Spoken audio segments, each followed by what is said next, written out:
Selamat datang di Zahra Movies. Jangan lupa subscribe, like, dan share. Terima kasih.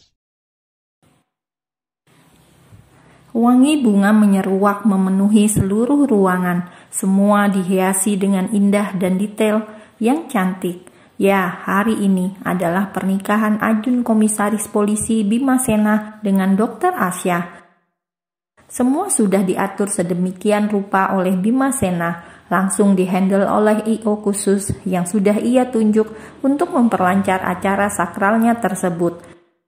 Pernikahan yang terbilang dadakan ini sepintas terlihat sangat sempurna. Semua tamu hadir, keluarga, rekan kerja, dan para kenalan pun diundang. Tidak lupa juga, Haris juga ada di dalam sana. Suka atau tidak, ia juga hadir di sana.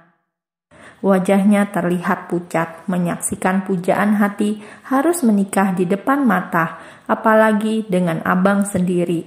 Apa takdir begitu kejam, atau inilah hidup yang harus ia jalani? Pernikahan Bima dan Asya berhasil membuatnya hancur dan menangis dalam hati. Pun sama halnya dengan Haris, ada sekeping hati yang sama merananya dengan pernikahan ini. Dia adalah Dika, teman Andri yang selama ini memendam rasa pada Asya. Sia-sia ia menjaga setengah tahun Asya dalam pelarian, tapi akhirnya Asya jatuh ke tangan Bima Sena.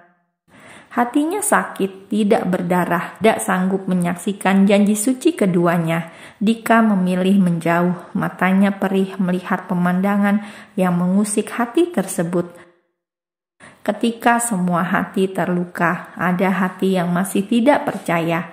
Gadis cantik di depannya kini akan menjadi miliknya. Meski jantungnya berdegup kencang, Bima Sena masih bisa menata hati. Ia mencoba tetap tenang, karena ini adalah momen paling penting yang selama ini ia tunggu. Momen atas jawaban atas doa-doa Bima di sepertiga malam. Saya nikahkan dan saya kawinkan engkau Ananda Bima Sena bin Ahmad Riyadi dengan anak saya yang bernama Asya Farhana Permadi dengan mas kawin berupa cincin emas, seperangkat alat sholat, dan sebuah rumah klaster dibayar tunai. Ucap Pak Han sambil menjabat tangan Bima Sena.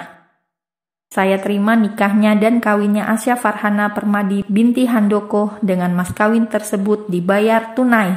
Jawab Bima Sena dengan sekali tarikan nafas. Bagaimana saksi? Sah, sah, sah, kata Syah bergemuruh di seluruh ruangan ketika Bima Sena mengusap wajahnya penuh syukur. Lain halnya dengan Asya, wajahnya yang cantik dengan balutan gaun pengantin menyamarkan kegelisahan hati gadis tersebut. Setelah ijab kabul selesai, acara pun dilanjutkan kembali ke acara selanjutnya, yaitu upacara pedang pora. Pedang pora sendiri merupakan tradisi militer turun-temurun yang ada di Indonesia. Waktu untuk menyelenggarakan tradisi ini adalah saat perayaan pernikahan prajurit militer. Istilah pedang pora sendiri berasal dari kata pedang pura atau gapura pedang. Prajurit militer yang melepas masa lajangnya dengan menikah akan beriringan dengan hunusan pedang yang membentuk sebuah gapura oleh rekan-rekan atau adik angkatan. Dan sepasang pengantin akan melewati gapura tersebut untuk berjalan bersama menuju pelaminan. Pelaksanaan upacara pedang pora ini adalah sebagai simbol solidaritas dan persaudaraan antar prajurit militer. Upacara ini juga menandai penerimaan pasangan sang prajurit dalam keluarga besar militer. Upacara pedang pora sendiri hanya dapat berlangsung sekali dari seluruh rangkaian prosesi pernikahan. Ketika acara pedang pora sudah dimulai, saat mereka berdua berjalan di bawah pedang, Bima Sena membisikkan sesuatu yang membuat Asya bergidik. Pelan-pelan keduanya melangkah dan bisa-bisanya Bima Sena langsung memberikan lampu kuning agar Asya waspada. Aku tidak mau seperti di film-film, menunggu jatuh cinta baru malam pertama, bisik Bima Sena tenang. Rasanya jantung Asya saat itu hampir berhenti berdetak. Kakinya yang sejak tadi berat melangkah malah semakin lemas. Sampai di titik ini, ia masih belum percaya kalau sekarang ia sudah menjadi Nyonya Bimasena. "Kau dengar, Asya?" bisik Bimasena lagi. Ia mendekatkan wajahnya agar orang lain tidak mendengar. Tapi bagi yang lain melihatnya sangat berbeda, seolah keduanya sedang bisik-bisik mesra. Padahal hati Asya sudah jedak-jeduk tidak karuan, memikirkan bagaimana nanti malam. Mungkin Bimasena bisa melihat ketegangan pada diri Asya. Polisi itu pun merapatkan lengannya agar mereka semakin dekat, menggandeng lengan Asya, berjalan bersama-sama di bawah hunusan pedang para perwira. Mata Haris menangis menyaksikan ini, apalagi jika dunia dua pria itu pun hari ini hancur luluh lantah, remuk redam menjadi kepingan tak bersisa. Ditambah lagi Dr. Febrian, pria itu harus menelan pil pahit. Padahal sudah menyiapkan lamaran juga buat Asya. Dia hanya telat hitungan hari. Mungkin inilah yang dinamakan hari patah hati yang sebenarnya. Begitulah takdir manusia, susah untuk ditebak. Siapa yang melamar belum tentu yang duduk di pelaminan. Seperti cinta Asya, Haris yang melamar, tapi Bimasena yang berhasil mengikat janji suci yang disaksikan ribuan malaikat yang sengaja turun ke bumi untuk menyaksikan keduanya. Di sebuah rumah klaster, rumah pengantin baru yang baru beberapa bulan ini ditempati Bimasena seorang diri. Pria itu membawa pengantinnya masuk ke dalam rumah yang sekaligus menjadi mas kawin itu setelah dari acara pesta pernikahan. Hanya berdua, tidak ada orang lain. Mereka akan hidup berdua di rumah itu, menikmati indahnya pengantin baru tanpa ada yang mengganggu. "Mau mandi duluan?" tanya Bimasena, memecah sepi di antara mereka berdua. Asya yang kala itu duduk hanya menundukkan pandangan. Malu, takut, gelisah, cemas, semua menyatu menjadi satu. Matanya yang tertunduk kemudian tertuju pada benda mengkilap yang melingkar di jari manisnya. Sebuah cincin indah yang sudah dipasang Bimasena tadi pagi depan bapak, Pak Penghulu, dan juga para undangan. "Aku tidak mengira itu akan pas di jarimu, Asya." Bimasena tersenyum tipis. Ia berhenti sejenak. "Aku beli 7 tahun lalu dari gaji pertama aku sebagai polisi," sambungnya, mengenang masa lalu di mana ia yakin suatu saat akan melamar Asya. Ketika baru masuk, Asa kembali dikejutkan fakta baru bahwa pria yang kini menjadi suaminya bahkan sudah membelikan ia cincin khusus untuk melamarnya 7 tahun lalu. Lalu kenapa pria itu terus menyimpan tanpa ada keinginan untuk mengatakan sedari dulu? Toh Bimasena sangat tahu bahwa Asya tidak memiliki pacar. Bahkan Asya baru menjalin hubungan terhitung beberapa tahun terakhir ini dengan Haris. Ya, mungkin itu cara Bimasena mencintai seorang wanita.